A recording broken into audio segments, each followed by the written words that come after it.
또 많은 쌤들의 리얼리티 토크, 거침없는 입담으로 입시의 새로운 패러다임을 제시합니다. 여기는 입시 본색. 반갑습니다. 저는 금요일마다 여러분의 애매한 입시 정보를 명확하게 정해드리는 남자, 애정남 하기성입니다.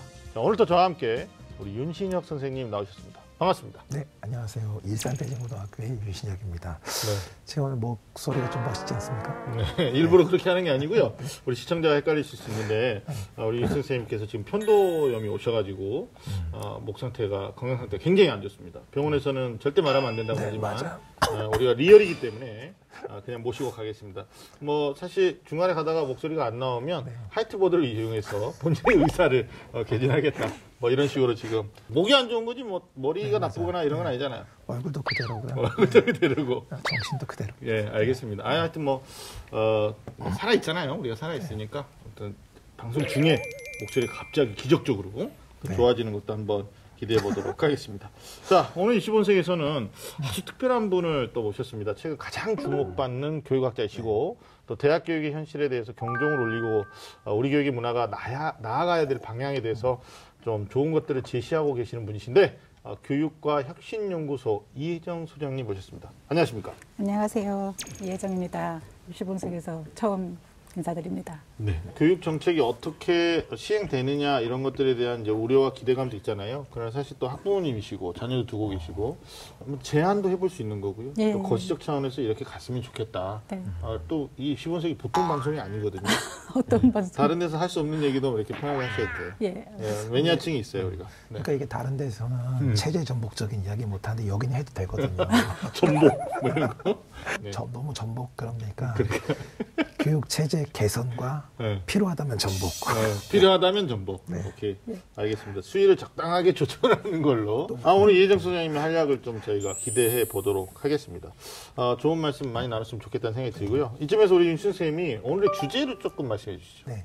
지금 새로운 대통령이 선출이 됐고요. 그다음에 또 새 정부가 출범을 했습니다. 네. 그래서 새 정부, 새 교육 변화에 대비하는 우리의 올바른 자세, 올바르지 않으면 까겠다. 이런 이야기를 해보겠습니다. 네. 아니 정말 나지막히 얘기하는데 포인트가 있었고 내가 막 큰 소리를 웃고 있는 거예요. 아니 저도 적응을 했어요. 웃는 방법을 찾았어요. 그래요? 어떻게? 이렇게 했으면 되겠습니다. 알겠습니다. 자, 오늘 모신 이혜정 소장님께서 쓰신 책에 이런 글이 있더라고요. 한국의 학생들이 초등학교 1학년 때 깨닫는 것이 있다. 그것은 정답은 문제집 뒤에 나와 있는 것이다. 한국에서는 정답이 정해져 있기 때문에 정해진 것들만 가르치고 질문한다는 뜻으로 해석이 되는데, 하여튼 목 상태도 안 좋고 그러니까 일단 본격적으로 시작을 해봅시다. 네. 꽉 막힌 입시 전략부터 수준별 입시 정보까지 매주 금요일 밤 입시본색이 입시의 모든 것을 알려드리겠습니다. 입시라면 좀 안다는 쌤들의 리얼리티 토크, 입시 본색.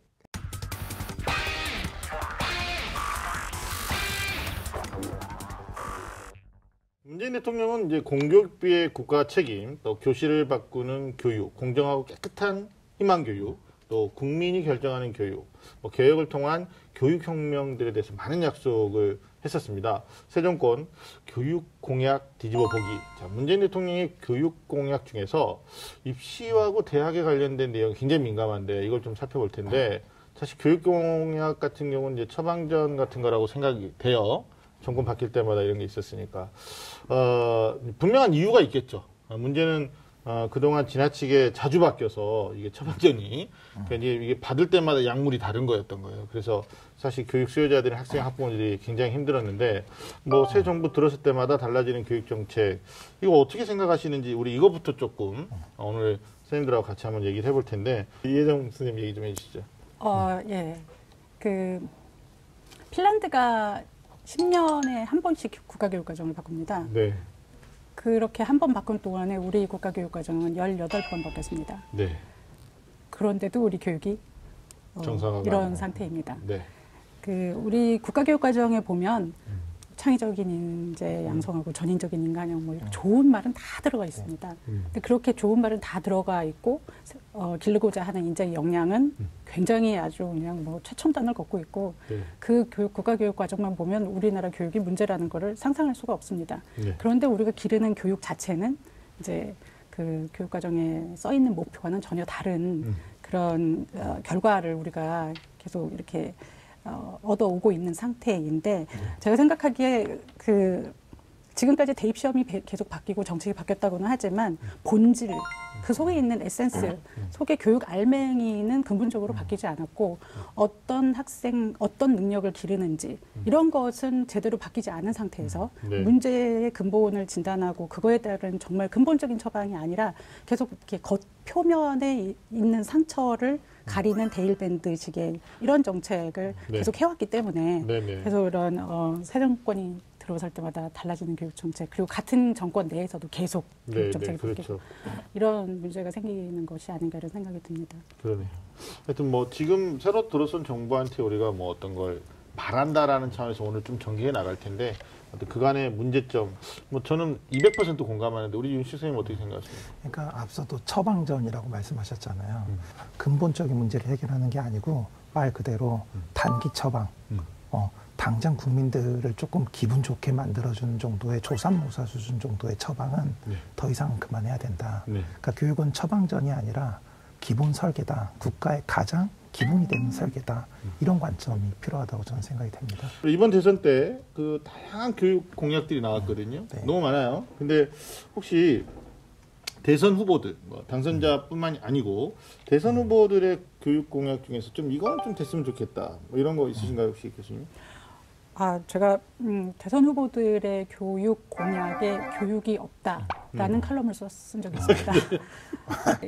교육 공약을 분석해달라는 요청을 많이 받고 언론사들로부터 그래서 정말 샅샅이 살펴보고 꼼꼼히 따져보고 했는데요.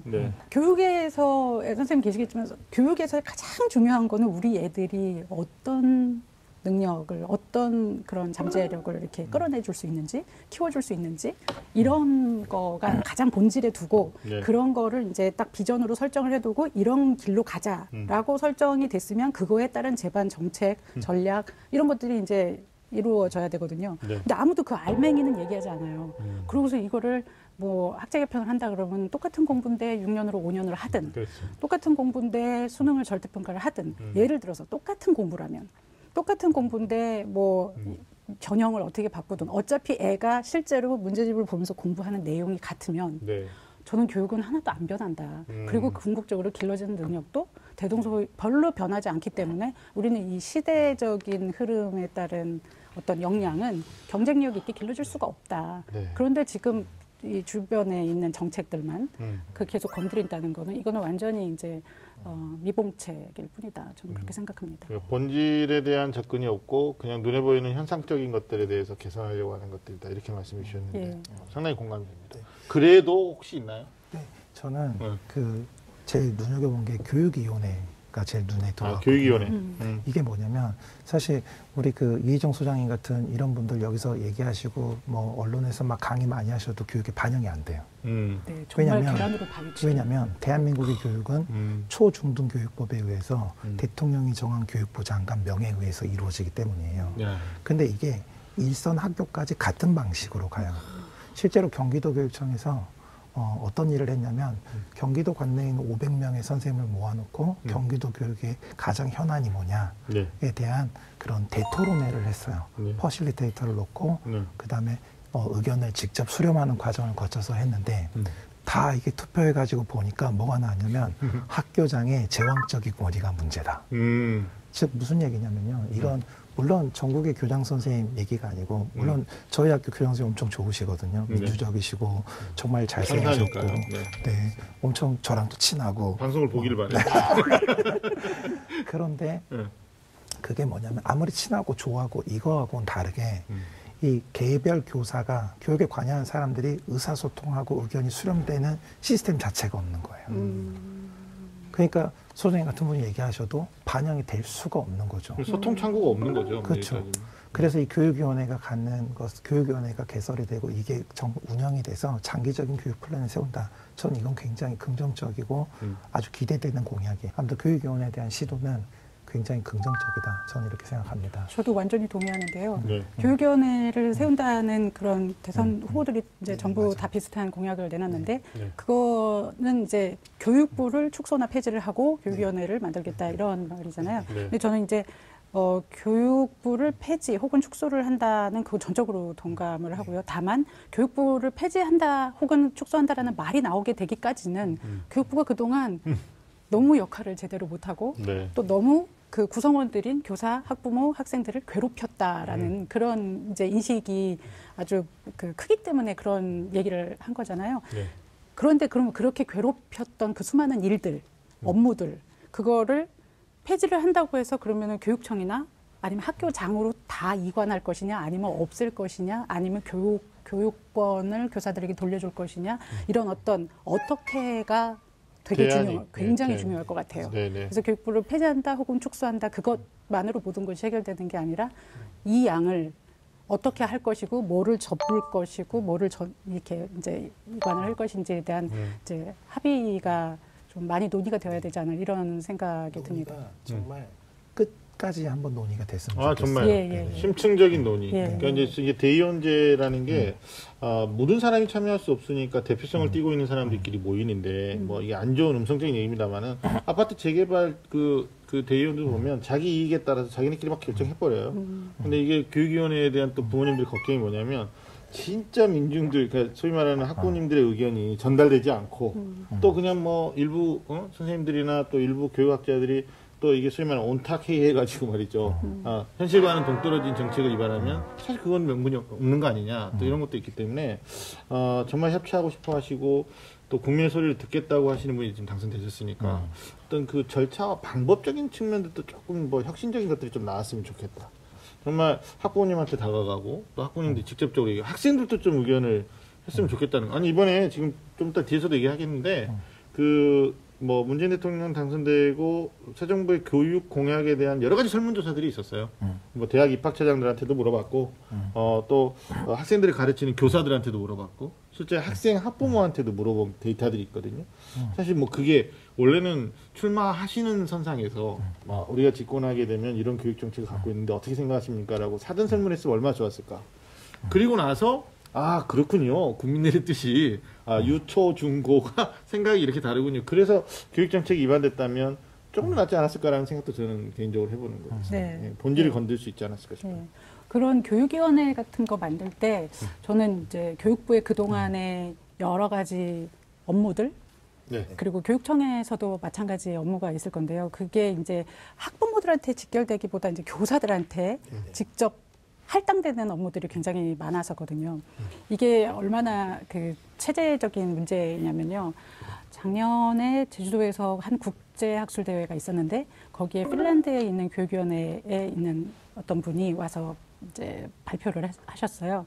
근데 플로어에서 청중 중에 교사분이 질문을 하셨는데 네. 핀란드에서 당신의 나라에서는 1년에 연간 교사가 공문을 몇 건 처리합니까? 그걸 물은 거예요. 네. 근데 이게 동시 통역자가 있어가지고 옆에서 통역을 했는데 동문서답을 하시는 거예요. 네. 그래서 이 통역이 잘못됐나 하면서 다시 물었어요. 공문이 몇 개냐고요? 이걸 다시 물었어요. 그래서 근데 또 동문서답을 하는 거예요. 그래서 3번을 그렇게 묻고 나서 이제 그 패널의 좌장이 아무래도 이 공문이라는 개념을 이해를 못 하시는 것 같습니다. 네, 그렇게 해서 이제 나중에 네. 이제 그 컨퍼런스가 끝나고 나서 제가 확인을 따로 해봤거든요. 네. 자세하게 설명을 해줬어요. 공문이 무엇이냐 하면 정의를 설명하고 그렇죠. 하는 일이 무엇인지 개념을 얘기해줘야 돼. 그거를 설명을 했더니 네. 연간 5건 미만이랍니다. 그런데 대한민국 학교에서 한 학교가 연간 수신 발신하는 공문의 개수가 몇 개인지 아십니까? 1년에 1년에. 수백 통, 수천 통 되지 않나요? 더 되죠. 더 돼요? 네, 수신 발신이 평균 5,000건, 5,000건에서 10,000건이 넘습니다. 그 10,000건이 넘는 거를 제가 어느 교사가 쓰신 책에서 읽고 설마 이럴 리가 하면서 제가 어떤 교육청에 제가 직접 문의를 해서 데이터를 받아봤습니다. 팩트 체크 하셨군요. 예, 그런데 많거든요. 그러니까 이게 저한테 체크하셔도 돼요. 그런 얘기했으니까. 네. 아니, 목 상태가 안 좋아서 예. 우리가 지금 배려하는 거야, 배려. 네, 이것도 벗고 진짜.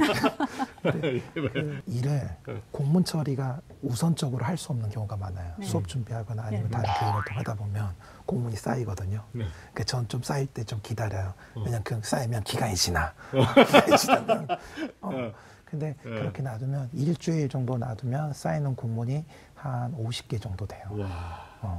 그러니까 한 달 정도 그냥 제가 만약에 그걸 처리를 안 하고 놔둔다 그러면 한 200개. 100에서 200개 정도의 공문이 오는 거죠. 그러니까 이게 교육부에서 상당히 이제 학교들을 관리하기 위해서 뭐 보고해서 내라 이런 거가 많고 또 교육청에서도 사실 그렇습니다. 근데 이게 학교 사이즈가 작은 학교에는요 한 맞아요. 교사당 처리해야 될 공문의 수가 훨씬 더 많아집니다. 그러게. 그게 학교에 내려간 공문은 똑같아요. 그러니까. 교사가 네. 한 명이든 두 명이든 맞아요. 100명이든 맞아요. 맞습니다. 똑같다. 네. 와, 그러면 교원 수가 작은 학교는 그걸 다 감당해야 다 되는 감당해야 됩니다. 네네. 그래서 그 교원 수가 작은 학교에 그 교사들의 컴플레인은 이루 말을 할 수가 없고요. 그래서 저는 사실 교육부 축소 폐지라는 것에 대한 의미는 단순히 그 업무 부서를 없앤다를 넘어서서 그동안에 교육부가 혹은 교육청에서도 불필요하게 교사들의 어떤 교사들은 가르치는 일에 본업에 집중해야 되는데 가르치는 일 말고의 다른 행정 여러 가지 잡무에 너무 많은 시간을 쏟을 수밖에 없는 이런 구조적인 문제 자체를 해결해야 된다. 그러니까 학교 입장에서는 지역교육청이 상위기관이고 교육부가 이제 최상위 기관인 거죠. 교육부 장관이 정점에 그렇죠. 있는 거고요. 그러다 보니까 공문으로 처리하는 건 그게 뭐냐면 지시하고요. 그러니까 교육과 관련된 업무 지시, 그다음에 관리 보고예요. 그렇죠. 그러니까 사실은 교육의 본질하고는 상관없는 행정 거죠. 업무죠. 행정 네. 업무. 네. 네. 그러니까 그렇죠. 이게 어떤 지시가 내려오면 하던 교육을 다 그만두고 그걸 위해서 뭔가 새로운 걸 짜야 되는. 그래서 우리 세월호 사건이 있었을 때 안전과 관련된 교육들이 엄청나게 공문으로 내려오면서 학교는 더 안 안전해졌죠. 안전해지죠. 그냥 그런 걸 처리해야 되는 게 너무 많. 그러니까 네. 또 뭐 컴퓨터, 뭐 소프트웨어 중요하다고 하니까 전부 다 소프트웨어 교육을 의무화해가지고 맞아요. 교육을 얼마나 했는지 보고해야 되죠. 되고. 예. 이런 일들이 생기는 거죠. 네. 우리 교육이 그 어떤 일본식 교육 그 시스템과 그 일제 시대로부터 지금까지 오고 있는 것들이 있다. 이거 부정할 수 없는 것도 있지 않습니까, 팩트로? 근데 이런 맞아요. 네. 일본은 요즘 어떻게 하고 있는 거예요?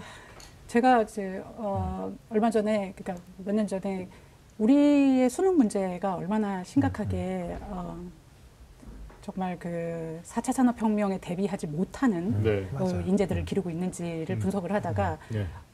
이제 우연히 다른 종류의 시험을 분석을 네네, 하게 네. 됐어요. 그러다가 이제 뭐 인터내셔널 바칼로레아나 IGCSE나 뭐 영국의 A레벨이나 네네. 독일의 아비투어나 프랑스의 바칼로레아 이런 여러 가지 다른 종류의 네. 시험을 분석을 하게 됐어요.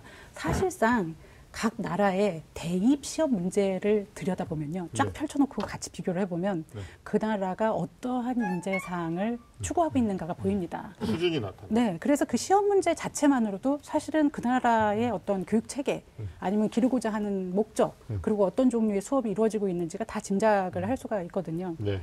근데 제가 우연히 이제 그 인터내셔널 바칼로레아 시험 문제 이런 거 하고 이제 한국의 수능 시험 문제 왜냐하면 이 IB나 IGCSE에 한국어 시험이 있거든요. 네. 한국어를 모국어로 하는 종류의 과목 시험이 있어요. 네. SAT에도 한국어 시험이 있지만 그거는 외국어로서의 한국어 시험이기 때문에 비교가 적절하지 않아요. 네. 그러니까 이제 이거 분명히 한국 사람이 시험 문제 냈을 거 아니에요.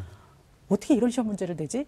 이런 생각이 드는 그런 종류의 시험 문제를 냅니다. 네. 그러니까 이게 우리는 수능 같은 경우는 2017년도 수능 보면은 45문제 중에서 20개인가? 다음 중 적절한 것은 그렇죠. 24개인가? 다음 중 적절하지 않은 않는 것은. 것은. 네. 그러니까 다음 중 적절한 것과 적절하지 않은 것을 고르는 걸로 45문제를 다 채웁니다. 네. 근데 다음 중 적절한 것은 적절하지 않은 것은 이런 종류의 질문의 태생적인 한계점은 뭐냐면 문제의 난이도는 얼마나 깊이 있는 사고를 끌어낼 수 있는 질문을 하느냐가 아니고 네.